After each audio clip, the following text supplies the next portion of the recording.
అసలు ఈ రోజు పూజ చేయడం అనేటటువంటి దాని వల్ల వచ్చే ప్రయోజనం ఏమైనా ఉంటుందా? అసలు దాని వెనక ఏదైనా శాస్త్రీయమైన కారణం ఉంటుందా? విదురుడు ఎందుకు చెప్పాడు అసలు దైవానికి నమస్కారం చేయమని? నేను మీకు ఒక్క మాట చెప్తా, బాగా గుర్తుపెట్టుకోండి. ఎవరు పూజ చేస్తున్నాడో వాడు లోకము చేత పూజింపబడతాడు. నేనన్న మాట బాగా పట్టుకున్నారా?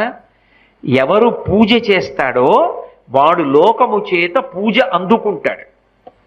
అదేమిటండి మీరు అన్నమాట మాకు బాగా అర్థం కాలేదు, మీరు ఏదో అన్నారు బాగుండదని అన్నాను అంతే అంటారా? మీకు వివరణ చేసే ప్రయత్నం చేస్తా. పూజ అంటే ఏమిటి? పొద్దున్నే దేవుడి దగ్గరికి వెళ్ళో దీపం పెడుతున్నా, ఎందుకు? ఎవరు భగవంతుడు?